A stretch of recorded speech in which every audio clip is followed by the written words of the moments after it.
آمنوا لا تقدموا بين يدي الله ورسوله واتقوا الله. Sahabat An-Nur TV yang dirahmati Allah, mari kita kembali ke Tanah Suci Mekah, sekitar 10 tahun sebelum diutusnya Nabi Muhammad sebagai Rasulullah. Di kota yang penuh dengan tradisi suku Quraisy ini, lahirlah seorang bayi laki-laki dari keluarga Bani Hashim. Bayi itu kelak dikenal dunia dengan nama Ali bin Abi Thalib. Ali kecil tumbuh dalam keluarga yang sederhana. Ayahnya, Abu Thalib, adalah seorang yang sangat dihormati di kalangan Quraisy, meskipun kehidupannya tidak berlimpah harta. Abu Thalib dikenal sebagai pelindung Nabi Muhammad sebelum kenabian, sosok yang tegas namun penuh kasih sayang. Sedangkan ibunya, Fatimah binti Asad, adalah seorang wanita mulia dari keturunan yang juga terhormat. Namun, kondisi ekonomi keluarga Abu Thalib tidaklah mudah. Banyak anak-anak dalam keluarganya, sementara kebutuhan hidup semakin berat. Melihat keadaan ini, Nabi Muhammad yang pada saat itu sudah dewasa dan penuh kasih, menawarkan bantuan. Beliau mengasuh Ali kecil dan membawanya tinggal di rumahnya. Sejak saat itulah, Ali bin Abi Thalib tumbuh besar dalam asuhan langsung Nabi Muhammad. Tidak hanya diasuh dalam hal makan dan pakaian, tetapi juga dalam akhlak, dalam ilmu, dan dalam keteladanan. Ali tumbuh melihat kejujuran, kebaikan, serta keteguhan seorang Muhammad, yang kelak akan diutus Allah sebagai Nabi terakhir. Ali dikenal sebagai anak yang cerdas, pemberani, dan memiliki hati yang lembut. Ia menyaksikan langsung bagaimana Nabi selalu menjauhi kebiasaan jahiliyah masyarakat Quraisy. Tidak pernah sekalipun Muhammad sujud kepada berhala, dan nilai-nilai inilah yang diserap oleh Ali kecil sejak masa pertumbuhannya. Kedekatan Ali dengan Nabi tidak hanya sebatas hubungan keponakan dan paman.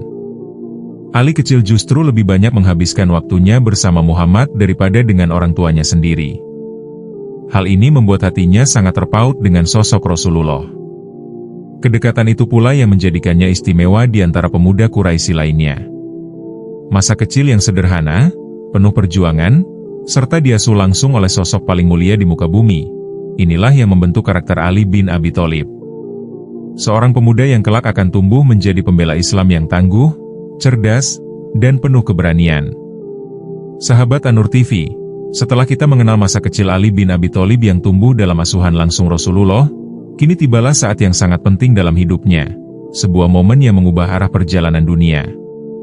Ketika Nabi Muhammad menerima wahyu pertama di Gua Hira, beliau kembali dengan hati penuh gemetar, lalu menceritakan semuanya kepada istrinya, Khadijah. Setelah itu, dakwah Islam dimulai secara sembunyi-sembunyi, dimulai dari keluarga terdekat. Di usia yang masih sangat muda, sekitar 10 tahun, Ali bin Abi Thalib mendengar langsung seruan kebenaran dari sosok yang paling ia cintai, Nabi Muhammad. Ali yang cerdas dan selalu memperhatikan keteladanan Nabi, mulai merenungi ajaran ini. Islam mengajarkan tauhid, hanya menyembah Allah semata, tanpa berhala, tanpa kebiasaan jahiliyah. Tanpa ragu panjang, Ali segera menerima kebenaran itu. Ia adalah anak pertama yang masuk Islam, sebuah kehormatan yang tidak dimiliki oleh pemuda Quraisy lainnya. Bayangkan, di usianya yang begitu muda, ketika kebanyakan anak hanya sibuk bermain, Ali sudah memutuskan untuk mengikatkan diri kepada Allah dan Rasul-Nya.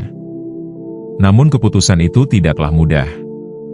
Lingkungan Quraisy penuh dengan penyembahan berhala. Banyak orang yang menentang keras dakwah Nabi. Tapi Ali tidak pernah goyah. Ia tetap mendampingi Rasulullah, diam-diam beribadah bersama, dan melindungi beliau dengan segenap keberanian seorang anak muda. Salah satu momen yang paling menggetarkan adalah ketika Rasulullah mengumpulkan keluarga Bani Hashim untuk menyerukan Islam.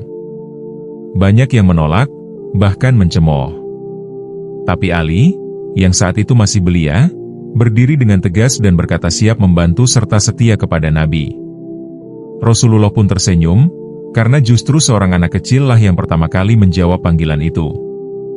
Keimanan yang tumbuh sejak muda inilah yang menjadikan Ali berbeda. Ia tidak hanya sekadar ikut-ikutan, tetapi benar-benar memahami dan yakin bahwa Islam adalah kebenaran. Ali bin Abi Thalib tumbuh bersama Islam sejak awal, sehingga setiap detik hidupnya dipersembahkan untuk agama ini. Sahabat An-Nur TV, Dari sinilah perjalanan seorang pemuda pemberani dimulai. Ali tidak hanya menjadi saksi dakwah awal Nabi, tetapi juga akan menjadi benteng Islam di masa-masa paling sulit.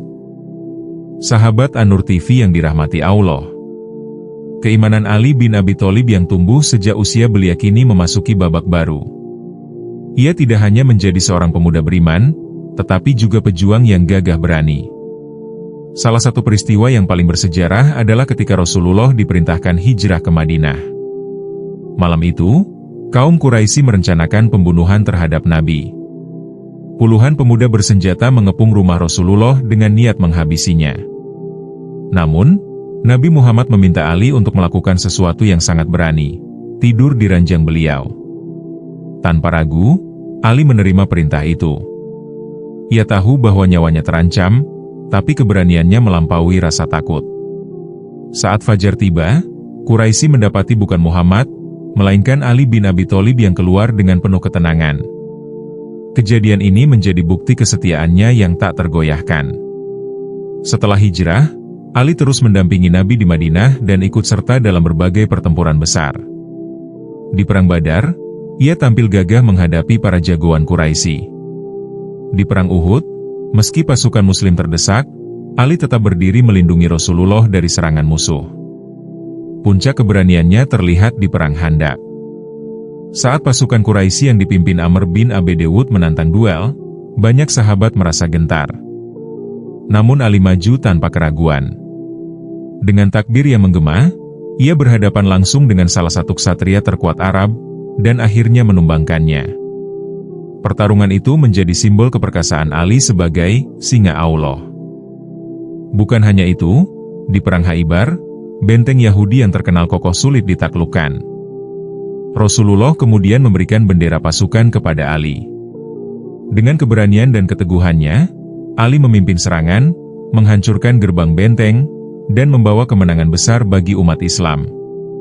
Selain sebagai pejuang, Ali juga berperan sebagai menantu Rasulullah. Ia menikah dengan Fatimah Az-Zahra, putri kesayangan Nabi. Dari pernikahan ini lahirlah Hasan dan Husain, dua cucu Nabi yang kelak menjadi pemimpin pemuda surga. Sahabat sekalian, perjalanan Ali dalam hijrah dan peperangan menunjukkan bahwa ia bukan hanya seorang yang beriman sejak kecil, tetapi juga seorang pahlawan Islam sejati. Ia rela mempertaruhkan nyawanya demi melindungi Rasulullah dan membela agama Allah. Sahabat An-Nur TV yang dirahmati Allah. Setelah perjalanan panjang bersama Rasulullah, setelah berbagai peperangan dan pengorbanan, tibalah saat Ali bin Abi Thalib memikul amanah terbesar dalam hidupnya, menjadi khalifah keempat umat Islam. Setelah Khalifah Utsman bin Affan wafat dalam peristiwa tragis, umat Islam berada dalam situasi yang penuh gejolak. Fitnah, pertentangan politik, dan keresahan melanda seluruh negeri. Di tengah keadaan yang kacau itu, banyak kaum muslimin mendesak Ali untuk menerima amanah kepemimpinan. Ali awalnya enggan. Beliau tahu, menjadi khalifah bukanlah sebuah kehormatan, tetapi sebuah ujian berat. Namun akhirnya, demi menjaga persatuan umat, Ali menerima baiat dan resmi menjadi pemimpin kaum muslimin. Masa kepemimpinannya tidaklah mudah. Fitnah besar melanda umat Islam. Dua peristiwa besar yang mengguncang terjadi, Perang Jamal dan Perang Siffin. Dalam Perang Jamal, Ali harus berhadapan dengan pasukan yang dipimpin oleh Aisyah radhiyallahu anha bersama sahabat-sahabat besar lainnya. Perang ini meninggalkan luka mendalam, karena yang berhadapan adalah sesama muslim. Tak berhenti di situ, pecah pula Perang Siffin melawan pasukan Muawiyah bin Abi Sufyan. Pertempuran berlangsung sengit, hingga akhirnya diselesaikan dengan tahkim, yaitu perundingan. Namun keputusan tahkim justru memperkeruh keadaan, memunculkan kelompok baru yang dikenal sebagai Khawarij. Meski demikian, Ali tetap berpegang pada prinsip keadilan dan ketakwaan. Beliau memimpin dengan penuh kesederhanaan. Rumahnya jauh dari kemewahan, pakaiannya sederhana, makanannya pun sering hanya berupa roti kasar dan garam. Ali menunjukkan bahwa pemimpin sejati bukanlah yang hidup dalam kemegahan, tetapi yang rela berkorban demi rakyatnya. Selain itu, Ali juga dikenal sebagai sumber ilmu. Banyak sahabat dan tabi'in mengambil ilmu darinya. Kata-kata hikmahnya penuh kebijaksanaan, mencerminkan kedalaman ilmu dan ketajaman pemikiran. Namun, fitnah yang terus melanda membuat masa kepemimpinannya penuh ujian. Ali tetap tegar, meski hatinya perih melihat perpecahan di kalangan umat Islam. Ia berjuang keras untuk menyatukan kembali kaum muslimin di bawah panji Islam. Sahabat sekalian, kepemimpinan Ali bin Abi Thalib mengajarkan kita bahwa memimpin bukanlah soal kekuasaan, tetapi soal tanggung jawab, kesabaran, dan pengorbanan. Meski masa khilafahnya singkat, jejaknya abadi sebagai pemimpin yang zuhud, adil, dan penuh keberanian. Sahabat An-Nur TV yang dirahmati Allah, perjalanan panjang Ali bin Abi Thalib akhirnya sampai pada babak terakhir. Setelah melewati masa kecil yang penuh kesederhanaan, keislaman sejak usia belia, pengorbanan di medan perang, hingga mengemban amanah sebagai khalifah, kini tibalah akhir hayatnya yang juga penuh ujian. Di masa kepemimpinannya, lahirlah sebuah kelompok bernama Khawarij. Mereka muncul akibat ketidakpuasan terhadap peristiwa tahkim dalam perang Siffin. Kelompok ini dikenal keras dan mudah mengkafirkan siapapun yang tidak sejalan dengan mereka, termasuk Khalifah Ali sendiri. Dari sinilah muncul rencana gelap untuk menghabisi beliau. Tepat pada tahun 40 Hijriah, di kota Kufah, seorang anggota Khawarij bernama Abdurrahman bin Muljam melancarkan niat jahatnya. Pada subuh hari, ketika Ali bin Abi Thalib sedang bersiap menunaikan sholat di Masjid Kufah, sang pembunuh bersembunyi di kegelapan. Saat Ali sedang sujud khusyuk, pedang beracun itu ditebaskan ke arah kepalanya. Ali terjatuh, darah mengalir deras. Namun dari lisannya tidak keluar kata-kata kutukan. Justru beliau berucap dengan penuh keteguhan, "Fustu wa Rabbil Ka'bah." Aku telah beruntung, demi Tuhan Ka'bah. Ucapan ini menggambarkan bahwa kematian baginya bukanlah kekalahan, melainkan kemenangan untuk kembali kepada Allah. Beberapa hari setelah itu, luka parah yang dideritanya membuat Ali wafat. Usianya sekitar 63 tahun, sama seperti usia Rasulullah ketika meninggal dunia. Beliau dimakamkan secara sederhana, dan kepergiannya meninggalkan duka yang mendalam bagi umat Islam. Ali bin Abi Thalib bukan hanya seorang khalifah, tetapi juga seorang ayah, seorang guru, seorang pejuang, sekaligus teladan ketakwaan.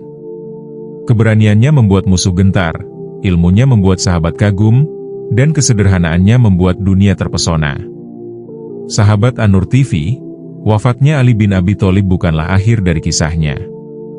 Justru, warisan ilmunya, keberanian, serta keteladanannya terus hidup hingga hari ini.